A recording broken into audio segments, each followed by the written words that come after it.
Welcome to Disability Access in Action, an initiative brought to you by the City of Boston's Disabilities Commission. This production is your go-to place to get news and resources important to Boston's disabilities community. Watch this show to discover and better understand the incredible work being done to make Boston a home for everyone by recognizing disability access and inclusion needs. Get ready, it's almost time to learn how disability accessibility gets put into action here in the city.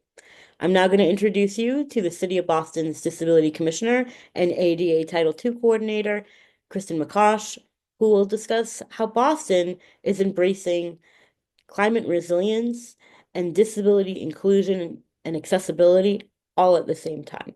Take it away, Commissioner McCosh. Thank you, Colleen. Welcome everybody to today's program. I'm really excited to talk about disability in terms of climate resilience. I'm joined by one of my longtime colleagues in City Hall, Chris Osgood. I'd like to welcome him and have him introduce himself and talk a little bit about his office, just to introduce our audience to the work that the city's doing on climate resilience. Chris? Commissioner, first of all, thank you so much for having me. Delighted to be here with you this afternoon. So I have the great pleasure of leading the city's Office of Climate Resilience. We are the hub of Boston's climate resilience efforts. Across city government, there is a tremendous amount of really important good work that is happening to protect our residents and our communities from the increasing risks presented by climate change, from increasing intense heat to more severe downpours and precipitation to increased severity and frequency of coastal flooding. As we do this work to protect our residents and protect our neighborhoods, we want to make sure that internally, all of our departments are aligned, which is part of the work of our office. We want to make sure that externally, every resident in the city has a first point of contact to find out what the city is doing, what progress we're making. And we want to make sure that we are leading a set of key projects to really drive forward this overall agenda to do, as Colleen said at the top, to make sure that Boston is a great city that everybody can call home. So that is the broad work of the Office of Climate Resilience, and delighted to be with you this afternoon to talk a little bit more about it. Great. We really appreciate that. And we really appreciate your partnership, because we know that climate change is a disability issue. People with disabilities often have specific needs that people in the general population might not have. Things for like wheelchair access, people who are blind or deaf need communication access. So we know that our office works on all these things every day. But the main mission of my office is to work to improve access systemically throughout all city departments. And one of our longtime colleagues, like I said, Chris Osgood, has been a partner in this work for a long time. So I wondered if you could talk to our audience a little bit about some of the big picture things, like the real top level systemic work on infrastructure, and even just your thought process when thinking about climate resilience in a city like Boston. Sure, and I appreciate the question. I think it really starts with understanding the risk that is in front of us. Boston is obviously a coastal city, and in some parts of our city, we actually see flooding even on sunny days. And Boston also is projected to experience about 40 inches of sea level rise between the start of the century and the 2070s, which means that those places that experience a little bit of flooding today would experience significant flooding in the future if we do not act. In additional parts of our coastline would experience even new flooding and deeper flooding into our neighborhoods. Around extreme heat, obviously, we are a city which this last summer, on multiple occasions, declared heat emergencies, days when we had multiple days of 95-degree plus heat. Across our nation, as many listeners I'm sure are aware, heat is the #1 weather-related cause of death. It causes significant impact for our most vulnerable populations.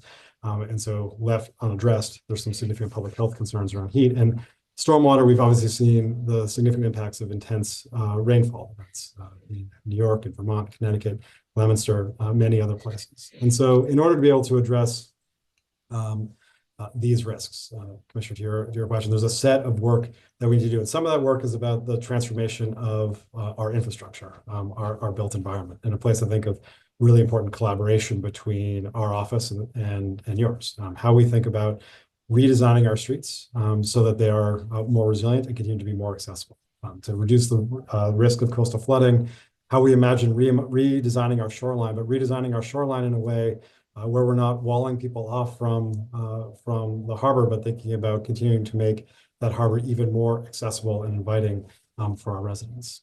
Oh, go ahead. I'm sorry, Commissioner. Oh, no, I was just going to say, I'm really glad that you bring up the coastal issue because, when people think about climate change, coast is one of the big things that comes to mind.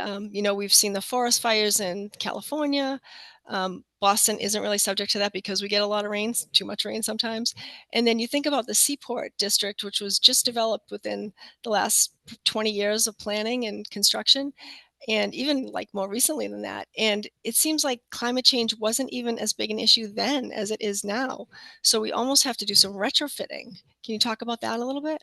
Great question. So there's obviously a huge amount of work that is in front of us. I think one of the things, just to sort of to your point around sort of retrofitting. So in 2016, the city of Boston published sort of its first set of plans, the Climate Ready Boston plans, that folks can check out at boston.gov/climate resilience.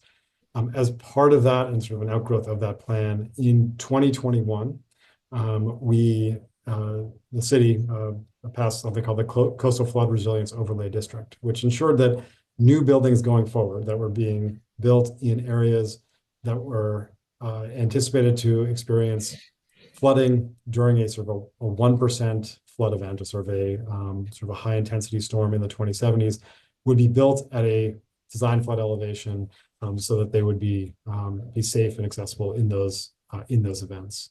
That is, to your question, sort of that is looking at new buildings going forward, but obviously there's a significant amount of our public space and existing buildings and the fabric of our community that sort of existed long before 2021, the overwhelming vast majority of our neighborhoods. And that's why a lot of our work as a city is focused on thinking about how not just to modify single buildings, but really sort of district scale flood prevention. How do we actually redesign our coastline to protect whole communities and not just individual buildings, which we do want to make sure that as we do that, again, we're doing it in a way which isn't sort of about building walls, but instead about sort of whether it's elevating harbor walks or reimagining parks, ways in which we're continuing to allow people to access the water and ideally enhance access to the waterfront, while also sort of addressing that risk. While we were thinking about the significant capital improvements, we're very fortunate to have our Office of Emergency Management also doing a lot of work on what emergency planning looks like and preparedness. They will be going through over the course of this year an update to their Natural Hazard Mitigation Plan, which is an opportunity for residents to be able to engage with the city so that we can understand the sort of support that all residents need and members of the disability community need in advance of potential coastal flooding events or other natural hazard events, as well as sort of during and after events. And that plan out of our Office of Emergency Management will complement a lot of the infrastructure investments the city is making so that we are providing a degree of protection and safety for our residents, both sort of in this time while we're still working on the infrastructure, as well as when the infrastructure actually comes into place over the years ahead. Yeah, so like I said, it's amazing how much we've learned over just the last, 10 years. It's amazing to think that the city's first plan was 2016. So I know I've learned a lot since my time as commissioner. I always would say that Boston is an old city, a vertical city, a winter city, a crowded city. But now I make sure I add that we're a coastal city because that's a key component of it. And one thing that we've noticed in my office as far as infrastructure changes is buildings now, like big buildings, office buildings, housing buildings, they're starting to move systems up to the top floor so that they won't get flooded. And a trend we're starting to see, and I imagine it will increase, is that the entrance to buildings is being raised up. And this is something that we pay attention to because we always advocate for a flush entrance that everybody can, enter together. So we're seeing some creative ways of like slope walkways and things with grass and berm being put in along beaches so that we really can use natural ways to absorb water. So really creative ways that the city's worked on that, and we appreciate that work. I mean, I think this is where much of that I think is a byproduct of the 2021 policy, the Coastal Flood Resilience Overlay District policy. I do think that as with anything that is just only a couple of years old, we are going to learn project after project how to do that work even better. So if there's feedback from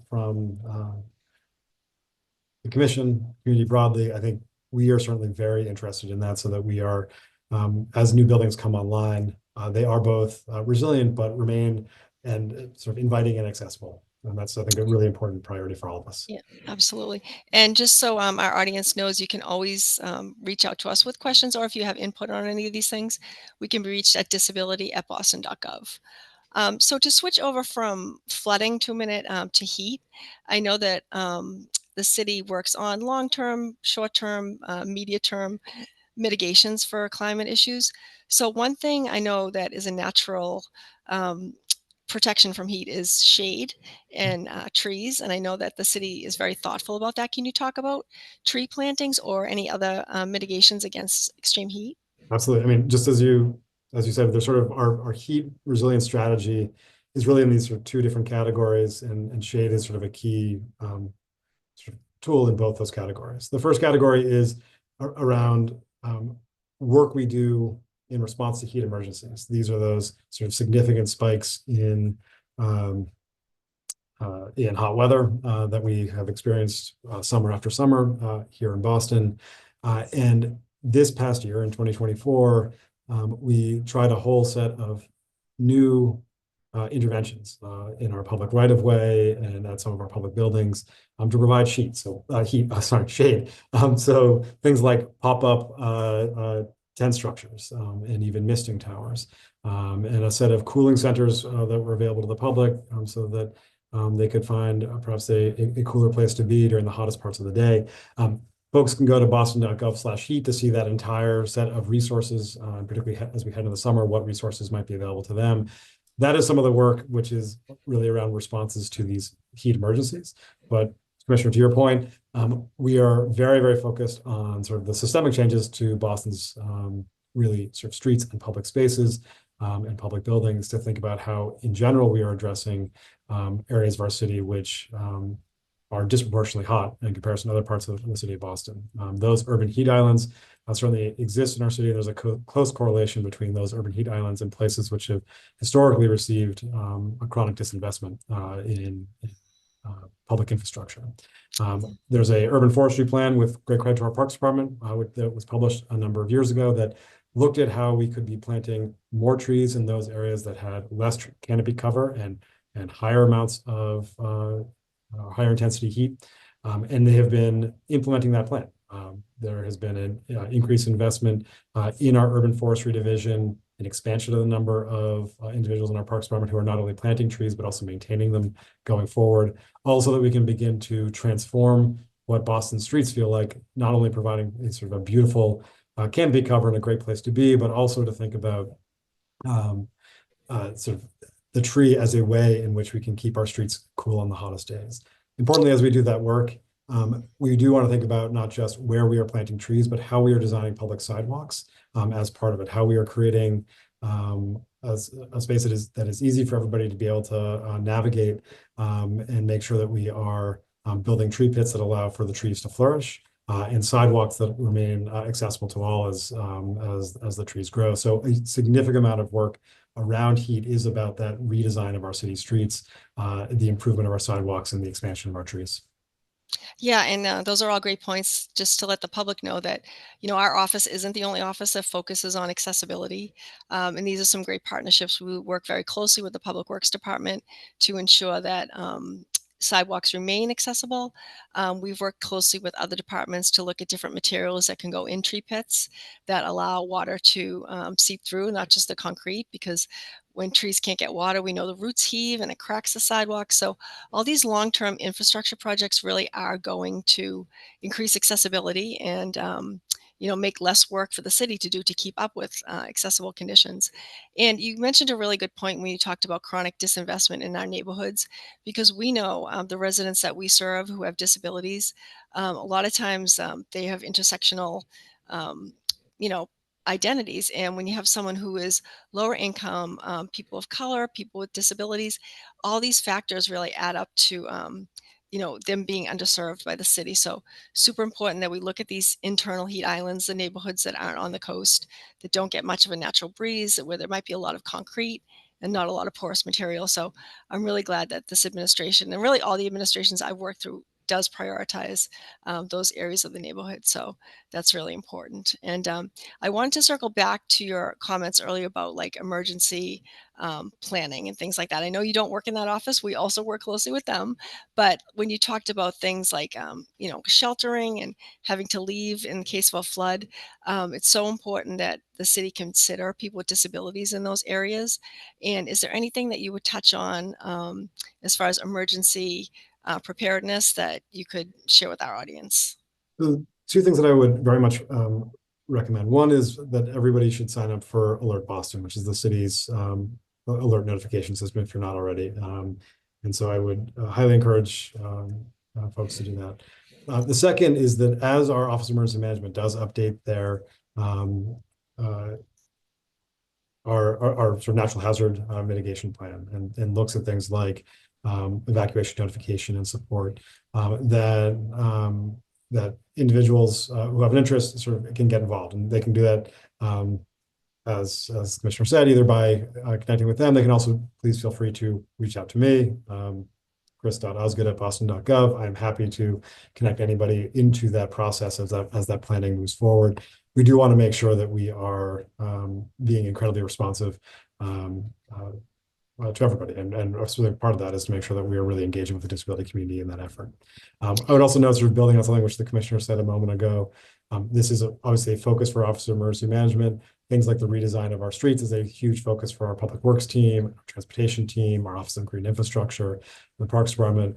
And we are very fortunate that we have a close partner, as somebody who has worked in many of those departments. We have a close partner in Commissioner McCosh and her team, who have been great advocates and great partners, thought partners for us as we think about all the ways in which the city can be strengthened and improved for our residents. Yeah, and residents might not even think about it because sometimes there are, well, we wouldn't say conflicting priorities, but there are like dual priorities, I'll say, not dueling. So one of those things that we deal with a lot is with bike lanes, because we know some people love them, some people don't. But when you think about, like, in terms of climate resilience, this is another way that the city is building infrastructure to try to get people out of cars, to reduce carbon emissions. And all these things, like writ large, really will go to increasing the climate health of the city. So I can assure our viewers that we work very closely with the Transportation Department on bike lane placement. We ensure that sidewalks aren't impacted, that there are safe intersections. We do all those things. But in the last few minutes of the show, is there anything else you would mention about these types of infrastructure projects or other things people might not realize affect climate, but are really reducing our carbon footprint? I appreciate that. So much of the work that I'm focused on is to think about how we adapt our city, the policies and the programs, and our infrastructure to really address those risks of extreme heat and coastal flooding and stormwater flooding. But one of the most important things that we can do as we think about adaptation is actually around the sort of lowering the overall risk by lowering our, to the Commissioner's point, lowering our overall carbon footprint. So there's a tremendous amount of work that is happening, a lot of it being led by our Chief Climate Officer, Brian Sweat, and our head of the Environment Department, Oliver Salas Garcia, and our Environment Department team to think about how we help building owners decarbonize their buildings, to think about how we can, whether it's providing access to affordable electricity plans with a significant portion of that energy coming from sustainable sources, a program called the Boston BCCE, Boston Community Choice Energy, or Boston Green Choice Electricity, or other programs sort of that are coming out of our Environment Department, really to support residents who are interested in lowering the carbon footprint of the place that they live. For folks who are interested, I highly encourage you to take a look at the Environment Department's website. The other thing I would note is, to the Commissioner's point, is that while I believe that in Boston, 2/3 of our emissions come from essentially our building stock, another third of our emissions comes from the transportation sector. And that is why the city is very focused on thinking about how it can help improve the mobility of all of our residents. without requiring a single occupancy vehicle to be able to get around. And a lot of that is about collaboration with the MBTA.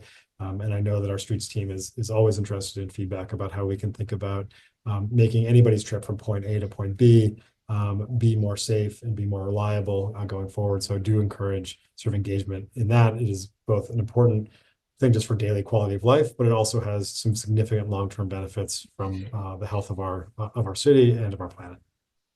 Yeah, that's another great point. Things about transportation. We mentioned bike lanes. There's also electric vehicles. We work closely on looking at electric vehicle charging stations to ensure that not only are the stations themselves accessible for people who drive and maybe in a wheelchair or have other disabilities. We look at the area around the station to make sure that that some accessible parking spaces have access to the charging station. So things that you wouldn't really even think of as far as like people with disabilities, the general public might not think of, we think of and we work on. And same with the MBTA, we work closely with the system-wide accessibility office of the T to ensure that the general access to the T, to buses and subways remains in place and is always improving, because we know people with disabilities often don't drive. And there are people who use our sidewalks, they use the T, and we want to make sure that all those things are accessible. So I really hope our viewers are reassured that the city is paying attention to climate resilience, climate change. All our departments are working on it. Like you said, as you could see, we just listed just a few, and there are many more that work on it. We know the Boston Housing Authority works on it. The Boston Public Health Commission certainly works on climate change. So it's an overall all of government approach to climate resilience. And I think we're making a lot of strides. And I would really encourage our viewers to look at some of the websites we mentioned, because there's a great, one thing that struck me was the overlay map. I grew up in South Boston, and just to see the coastline changes over like the last 100 years and the predicted changes over the next 100 years is really striking. And it really just shows the need that we need to fund these projects, we need to support these projects, and we need to ensure that Boston will be a home for residents for many decades to come. So, Chris, I want to thank you so much for your time today, and again for your long partnership in the city. And we will be in touch soon. My absolute pleasure. And just to sort of close with one request.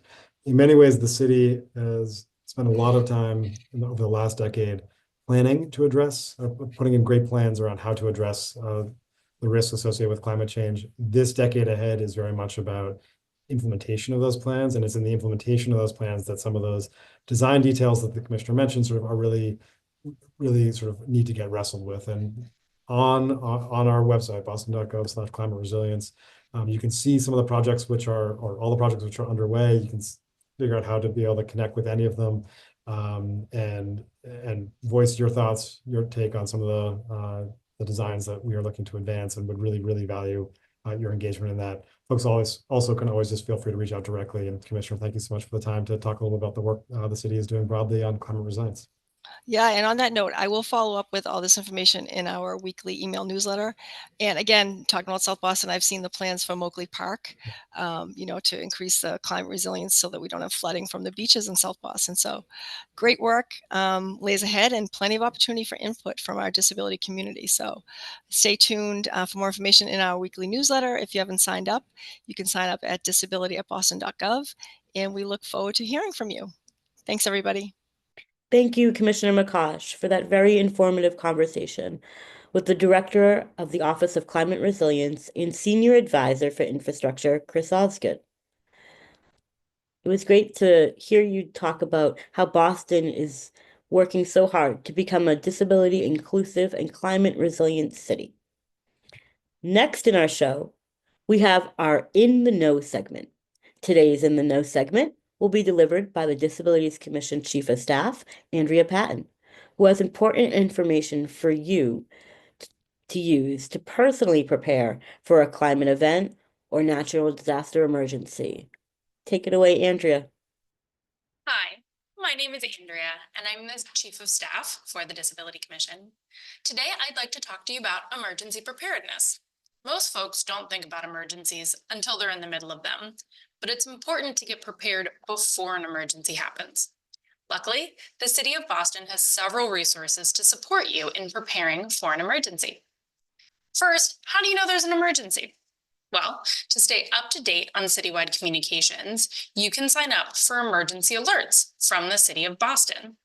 If you visit boston.gov/emergency-management and scroll to the Sign Up for Emergency Alerts section, you can sign up for emergency alerts. You can receive alerts in one of 11 the most commonly spoken languages in the City of Boston. And you can sign up to receive those alerts as a text or as a voice call, whichever is best for you. In addition, the city will hold press conferences, will issue alerts, and will update the main page of boston.gov in order to tell you that there is an emergency. This is an image of boston.gov. As of the time of recording, we're not in an emergency, so there's no banner at the top saying that there's an emergency, but there would be right up here, right at the top, if we declare an emergency. Many of our most common emergency announcements will be posted along with a link to an ASL video. An official declaration is important to be aware of because it triggers a set of responses from the city. So in the event of emergencies like extreme heat or cold, BCYF centers, libraries, and other places will open to provide a heated or an air-conditioned environment as needed for people who may not otherwise have access to those safe temperatures. Again, you can visit boston.gov/emergency-management to get more information about these kinds of emergencies, extreme cold and extreme heat, and others. When you visit that boston.gov page, scroll down to resources, emergency resources, and you will find specific safety tips for threats and hazards like emergency, extreme cold weather, extreme heat, flooding, hurricanes or tropical storms, and other kinds of winter storms. In the event of an emergency where you need to leave your home quickly, the City of Boston's Office of Public Safety does have a list of emergency shelters in Boston. We encourage you to visit boston.gov/public-safety/ready-boston and scroll down to the evacuation help section. Here you'll find a map of emergency shelters in the City of Boston. These shelters might not all be open in the case of every emergency, depending on the kind and where the emergency is taking place, but they will all be accessible to people with disabilities, including by making reasonable modifications to their policies to ensure that you have equal access. We encourage you to familiarize yourself with this list of shelters so you know the options in the case of an emergency. In addition, to prepare for that kind of emergency where you may have to evacuate quickly, the Boston's Office of Emergency Management has some amazing resources on how to create a go bag or emergency kit, as well as an emergency plan for yourself and for your loved ones. Again, if you visit boston.gov/emergency-management, you can scroll down to click on how to make an emergency kit. That will take you to this very detailed page with a lot of advice. There is also a convenient printable one-page checklist that you can use to build your emergency kit. When you are creating this go bag, in addition to the things listed here, like food, water, toiletries, and personal items, be sure to think through other things that you specifically might need, whether that's mobility devices, charging resources for any powered disability aids, your HPDV placard from the RMV, program documents such as SSDI registration, and of course, food, water, and paperwork for your pets or service animals. When in doubt, call 311. The operators on the line will be able to tell you what, if any, emergency has been issued, what, if any, emergency shelters are open for you, and answer other questions that you may have. That's all I have for you today, and now you're in the know. And that concludes this episode of Disability Access in Action. We hope you enjoyed the presentation.